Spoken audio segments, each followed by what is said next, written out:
नमस्कार, आदाब। मैं आप सभी का होस्ट एंड दोस्त कुमार अमित आप सभी के साथ एक बार फिर से मुखातिब हूँ आप सभी के लिए एक अमेजिंग सेशन लेके।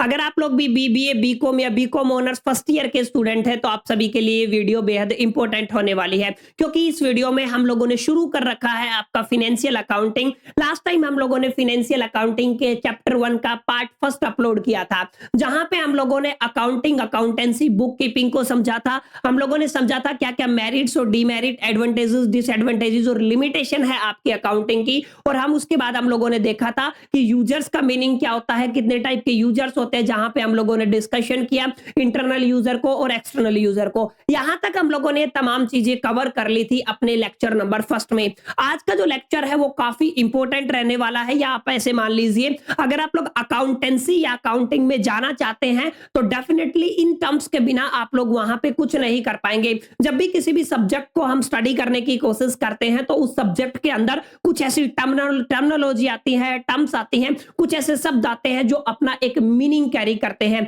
जिनके बिना आप लोग किसी भी आर्टिकल को समझ नहीं पाते। कुछ ऐसा ही आपका अकाउंटिंग के केस में है। आज हम समझने वाले हैं, this is a part second, की जहां पे हम लोग देखेंगे बेसिक अकाउंटिंग टर्म्स, और ये काफी इंपॉर्टेंट अकाउंटिंग टर्म्स है जिनके बिना अकाउंटिंग को बनाना करीब करीब इम्पॉसिबल होता है। तो क्या कुछ ये अकाउंटिंग टर्म्स रहने वाली है, बिल्कुल शॉर्टेड डेफिनेशन क्या हो सकती है ताकि वो आपकी खोपड़ी से चोपड़ी तक प्रॉपर तरीके से जा सके। बिल्कुल एकदम इजी तरीके से मैं आपको एक्सप्लेन करने वाला हूं। तो अगर आप लोग भी समझना चाहते हैं तो बने रहे लास्ट तक। उससे पहले अगर आप लोग बीबीए, बीकॉम के स्टूडेंट है तो मेक श्योर करके इस चैनल को सब्सक्राइब कर लीजिए, क्योंकि ऐसा ही अमेजिंग कंटेंट आप सभी को मिलता रहेगा रेगुलर बेसिस पे। तो विदाउट वेस्टिंग टाइम चलिए शुरू करते हैं। देखो, कोई भी बिजनेस है, बिजनेस जैसे ही शुरू होता है ना, तो अकाउंटिंग के अंदर सबसे जो कॉमन टर्म है माय डियर फ्रेंड्स, वो होती है आपकी बिजनेस ट्रांजैक्शन। अब बिजनेस ट्रांजैक्शन का मतलब आप सभी को समझना है, one of the important terminology है ये। बिजनेस ट्रांजैक्शन का मतलब बिजनेस के अंदर जो भी एक्टिविटी होती है जो मॉनेटरी टर्म्स में होती है, यानी कि पैसे की टर्म्स में होती है, उसको क्या कहते हैं हम लोग, उसको बेसिकली कहते हैं बिजनेस ट्रांजैक्शन। यानी कि कोई भी बिजनेस एक्टिविटी जो कि होती है एक्सचेंज ऑफ मनी या मनी वर्थ, ठीक है, उसको क्या बोलते हैं आप लोग, बेसिकली उसको कहते हैं हम लोग बिजनेस ट्रांजैक्शन। और अब यहाँ पे दो पार्टीज होती हैं, एक खरीदने वाली, एक बेचने वाली, यानी कि बायर और सेलर के बीच में जो भी होता है in the terms of monetary terms के अंदर जो भी होता है ना, या फिर एक्सचेंज ऑफ मनी की टर्म्स में जो भी होता है, वो जो भी एक्टिविटी होती है उसको क्या बोलते हैं आप लोग, बिजनेस ट्रांजैक्शन। आई होप ये समझ में आ गया होगा। अब जब बिजनेस ट्रांजैक्शन की बात आई गई है तो अब आपको समझना यह है कि कितने टाइप की बिजनेस ट्रांजैक्शन आपके पास होती हैं। तो there are two type of business transaction. पहली होती है कैश ट्रांजैक्शन और दूसरी होती है क्रेडिट ट्रांजैक्शन। अब देसी लैंग्वेज में आप सभी ने पढ़ा होगा, एक तो आप लोग नगद लेके आते हो, दूसरा होता है आपका उधार, यानी कि कैश ट्रांजैक्शन मतलब नगद, और अगर आप लोग क्रेडिट ट्रांजैक्शन की बात करते हो तो उधार। अब कैश ट्रांजैक्शन का मतलब आप लोगों की एक तरीके से डेफिनेशन कैसे बनाओगे जब आपके एग्जामिनेशन में क्वेश्चन पूछा जाएगा। तो देखिए यहाँ पे साफ साफ लिखा हुआ, कैश ट्रांजैक्शन का मतलब क्या होता है, जब भी कोई भी सेटलमेंट होता है इमीडिएटली बाय कैश और बाय द बैंक। अगर आप लोग किसी भी ट्रांजैक्शन का सेटलमेंट करते हैं माय डियर फ्रेंड्स, कैश से या फिर बैंक से इमीडिएटली, तो उसको क्या बोला जाता है, कैश ट्रांजैक्शन। लेकिन क्रेडिट ट्रांजैक्शन में क्या होता है, क्रेडिट ट्रांजैक्शन में बेसिकली सेटलमेंट को हम लोग किसी फ्यूचर डेट पे करने का एक एग्रीमेंट करते हैं। यहाँ पर हमारे पास म्यूचुअल कंसेंट होता है, मतलब बायर और सेलर के बीच में एक सहानुभूति से ये होता है कि आप इस डेट, फलानी डेट को आप पेमेंट करेंगे, तो उसको क्या बोलते हैं आप लोग, क्रेडिट ट्रांजैक्शन। यानी कि दो तरीके की ट्रांजैक्शन आपके पास होगी। कैश ट्रांजैक्शन, अगर आप लोगों ने सेटलमेंट कर दिया है immediately bye paying the cash और बाय द बैंक, तो आप उसको कैश ट्रांजैक्शन बोलोगे। लेकिन किसी फ्यूचर डेट पे आप लोगों ने कोई एग्रीमेंट किया है या फिर म्यूचुअल कंसेंट से अगर आप लोगों ने डिसाइड किया है कि ये सेटलमेंट हम फ्यूचर डेट पे करेंगे, तो माय डियर फ्रेंड्स उसको क्या बोलते हैं आप लोग, उसको बोलते हैं आप लोग बेसिकली क्रेडिट ट्रांजैक्शन। तो बिजनेस ट्रांजैक्शन आपको समझ में आना जरूरी है। बिजनेस ट्रांजैक्शन दो टाइप की होती है, कैश और क्रेडिट, ये समझ में आना आपको जरूरी है। आई होप ये समझ में भी आ गया होगा। जब ये बात समझ ली तो अब हम समझते हैं सबसे इंपॉर्टेंट बात है, ट्रांजैक्शन को कहां पे मेंटेन किया जाए, यानी कि एक सिस्टमैटिक रिकॉर्ड, एक समराइज रिकॉर्ड कहां पे रखा जाए, तो उसको बोलते हैं आप लोग अकाउंट। अब अलग अलग तरीके के अकाउंट्स होते हैं, चाहे वो सोशल मीडिया अकाउंट की बात कर लीजिए, चाहे वो आपके बैंक अकाउंट की बात कर लीजिए। अकाउंट एक ऐसा प्लेस होता है जहां पे जितने भी आपके ट्रांजैक्शन हुए हैं उनका एक समराइज्ड और सिस्टमैटिक रिकॉर्ड मेंटेन किया जाता है माय डियर फ्रेंड्स। तो अकाउंट का मतलब क्या होता है, अकाउंट एक ऐसा प्लेस होता है या फिर एक ऐसी जगह होती है जहां पे जितने भी रेलिवेंट ट्रांजैक्शन है माय डियर फ्रेंड्स, उनका एक समराइज रिकॉर्ड मेंटेन किया जाता है, उसको क्या बोलते हैं आप लोग, अकाउंट। और अब आपको समझना ये है कि यहाँ पे जिस अकाउंट की हम बात कर रहे हैं,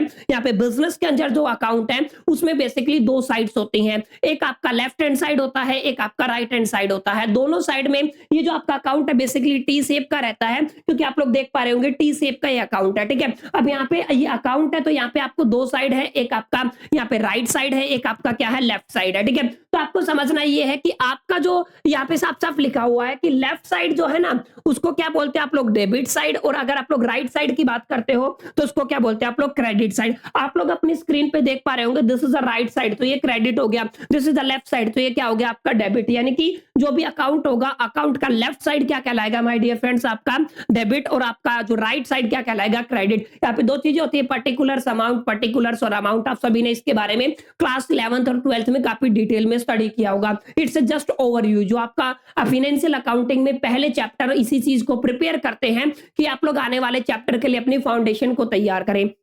तो मैं ऐसा समझता हूं कि अकाउंटिंग आपको, ये अकाउंट्स का मीनिंग है वो क्लियर हो गया होगा, उसका फॉर्मेट आपको समझ में आ गया होगा कि एग्जैक्टली अकाउंट का फॉर्मेट क्या रहने वाला है माय डियर फ्रेंड्स। अब इसके आगे एक इंपॉर्टेंट टर्म आती है जिसको बोलते हैं आप लोग कैपिटल। कैपिटल का मतलब, जिसको देसी लैंग्वेज में आप लोग समझते हो, आप कैपिटल को समझिए। कैपिटल का मतलब वो अमाउंट ऑफ रिसोर्सेज जो एक ओनर इन्वेस्ट करता है अपने बिजनेस ऑर्गेनाइजेशन में। मतलब कोई भी आप जब धंधा बनाते हो, कोई भी बिजनेस बनाते हो, उसमें बहुत सारा पैसा लगता है, बहुत सारे एसेट्स लगते हैं, बहुत सारी और तमाम चीजें लगती हैं। तो जो भी रिसोर्सेज आप मुहैया कराते हो या इन्वेस्ट करते हो, उसको क्या बोला जाता है, कैपिटल बोला जाता है। वो कैश की टर्म्स में भी हो सकता है, वो in the terms of assets की टर्म्स में भी हो सकता है। तो आपको समझना ये है what is the meaning of capital. Capital का मतलब होता है it is the amount of resources invested by the owner into the business organisation either in the form of cash और कैश इक्विवेलेंट और द काइंड ऑफ एसेट। यानी कि cash हो सकता है, कैश के इक्विवेलेंट कुछ हो सकता है, या कुछ एसेट्स हो सकते हैं। ये जो रिसोर्सेज आपके इन्वेस्ट किए जाते हैं किसी भी ओनर के थ्रू उसके बिजनेस में, तो उसको क्या बोला जाता है माय डियर फ्रेंड्स, उसको बोला जाता है आपका कैपिटल। आई होप कि समझ में आ गया होगा। हमने शुरू कहां से किया था, बिजनेस ट्रांजैक्शन से। जो भी मॉनेटरी टर्म्स में एक्टिविटीज होती हैं उसको बिजनेस ट्रांजैक्शन कहा जाता है। दो तरीके की ट्रांजैक्शन होती है, कैश ट्रांजैक्शन और क्रेडिट ट्रांजैक्शन। अगर आप लोग इमीडिएटली सेटलमेंट करते हो bye paying through the cash और ए बैंक, तो आप उसको कैश ट्रांजैक्शन बोलते हो। और अगर आप लोग किसी फ्यूचर डेट पे डिसाइड करते हो तो उसको क्या बोला हम लोगों ने, उसको बोला क्रेडिट ट्रांजैक्शन। आई होप कि आपको समझ में आ गया होगा। क्रेडिट ट्रांजैक्शन हम लोगों ने पढ़ा और कैश ट्रांजैक्शन पढ़ा। उसके बाद हम लोगों ने देखा अकाउंट, जहां पे आपकी तमाम ट्रांजैक्शन का एक समराइज रिकॉर्ड रखा जाता है, उस जगह को क्या बोलते हो, अकाउंट। अकाउंट टी शेप का होता है जहां पे एक साइड डेबिट होती है, एक साइड क्रेडिट होती है। इसके बाद हम लोगों ने स्टडी किया what is the meaning of capital. तो कैपिटल का क्या मीनिंग था, जो भी अमाउंट ऑफ रिसोर्सेज कोई भी ओनर अपने ऑर्गेनाइजेशन में, अपने बिजनेस ऑर्गेनाइजेशन में इन्वेस्ट करता है in the terms of cash, cash equivalent और द काइंड ऑफ एसेट्स, तो उसको क्या बोलते हैं आप लोग, उसको बोलते हो कैपिटल। कुछ ये बेसिक टर्म्स है जो आएंगी, बार बार यूज होंगी, जिनका पता होना आप सभी को माय डियर फ्रेंड जरूरी है, क्योंकि इनके बिना आप लोग कुछ नहीं बना पाओगे। तो मेक श्योर करके आप लोग नोट करते रहें। या फिर एक इसका दूसरा तरीका ये भी है कि आप लोग इसकी अगर पीडीएफ चाहते हैं तो कमेंट कर दीजिए, I will definitely provide the PDF link in the description. और यहां तक अगर आप लोगों को सेशन अच्छा लगा तो लाइक कर दीजिए, मैक्सिमम जितने भी फ्रेंड्स हैं और आपके कॉलेज ग्रुप है उसमें इस वीडियो को शेयर कर दीजिए, ताकि मैक्सिमम से मैक्सिमम स्टूडेंट इस चीज का बेनिफिट उठा सके। चलिए आगे चलते हैं। आगे अगर हम चलें तो आगे है आपका ड्राइंग। ड्राइंग का मतलब होता है, कई बार क्या होता है कि आपका ओनर है वो किसी भी बिजनेस ऑर्गेनाइजेशन से अपने पर्सनल यूज के लिए कुछ गुड्स ले लेता है, एसेट्स ले लेता है या कैश ले लेता है, तो उसको क्या बोलते हैं आप लोग, बेसिकली उसको बोलते हैं ड्राइंग। यानी कि कोई भी ओनर जब पर्सनल यूज के लिए बिजनेस से कुछ भी निकालता है in the terms of cash, in the terms of asset, in the terms of goods, तो उसको क्या बोलते हैं आप लोग, ड्राइंग बोलते हो। आई होप कि समझ में आ गया होगा। बिल्कुल सिंपल सी बात है, what is the meaning of drawing, बिल्कुल सिंपल सा केस है। अब आगे चले तो आगे आपकी डेफिनेशन आती है एसेट्स की। अब एसेट और लायबिलिटी, मैं आपको इस लेक्चर को ज्यादा लंबा नहीं खींचूंगा, आज हम एसेट्स तक ही स्टडी करेंगे।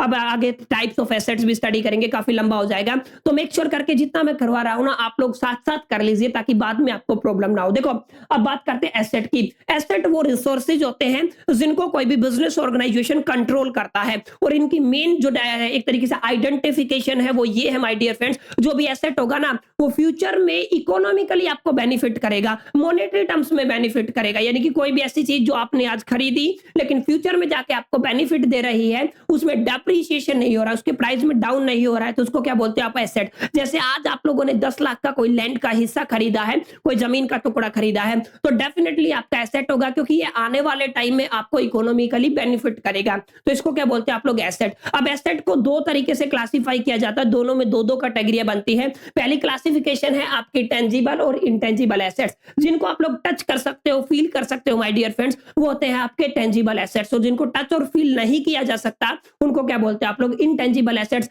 जैसे अगर आप लोग बात करते हो, प्लांट एंड मशीनरी टेंजिबल है, फर्नीचर एंड फिटिंग्स आपका टेंजिबल एसेट है, land and building, books and आपका प्रॉपर्टीज या कंप्यूटर एंड लैंड्स और व्हीकल, ये तमाम ऐसे एग्जांपल हैं जो क्या है आपके टेंजिबल एसेट्स हैं।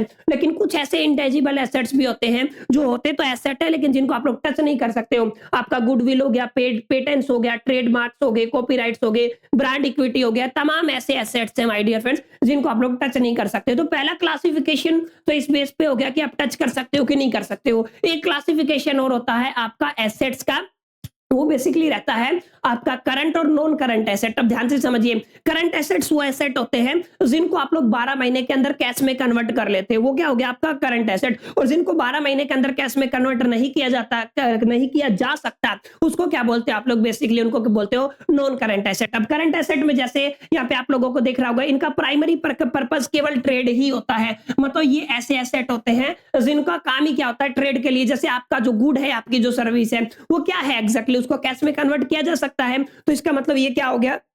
ये आपका करंट एसेट हो गया। क्लियर? और नॉन करंट एसेट क्या होते हैं? जिनको 12 महीने के अंदर कैश में कन्वर्ट नहीं किया जा सकता, उनको क्या कहते हैं? Non current asset. एग्जांपल समझ लेते हैं, आपकी इन्वेंट्री हो गया, ट्रेड रिसीवेबल हो गया, आपकी प्रीपेड एक्सपेंसेस हो गए, current investment, cash and cash equivalent, short term loans and advance जो भी है, ये सब क्या है? ये करंट एसेट है। लेकिन नॉन करंट एसेट में देखिए, जो भी आप लोग प्लांट एंड मशीनरी खरीदते हो, उनको 12 महीने में बेचने के लिए नहीं खरीदते हो आप लोग, कैश में कन्वर्ट नहीं किया जा सकता। फर्नीचर को कैश में कन्वर्ट करने के लिए नहीं हम लोग इस्तेमाल करते। लैंड हो गया, पेटेंट्स हो गया, ट्रेडमार्क हो गया, कॉपीराइट हो गया। तो ये आपकी कुछ क्लासिफिकेशन है कि आपके एसेट को दो तरीके से क्लासिफाई करते हो, करंट नॉन करंट के बेस पे, टेंजिबल इंटेंजिबल के बेस पे। आपके एग्जामिनेशन में कोई भी पूछा जा सकता है। तो यहां तक आई होप कि आपको समझ में आ गया होगा कि एग्जैक्टली एसेट का मीनिंग क्या होता है, कितने टाइप के एसेट्स होते हैं, कैसे कैसे आप लोग क्लासिफाई करते हो। ज्यादा लंबा मैंने इस लेक्चर को खींचा नहीं है, उम्मीद करता हूं आपको ये पसंद आया होगा। पसंद आया तो लाइक कर दीजिए, मैक्सिमम फ्रेंड्स के साथ शेयर कर दीजिए,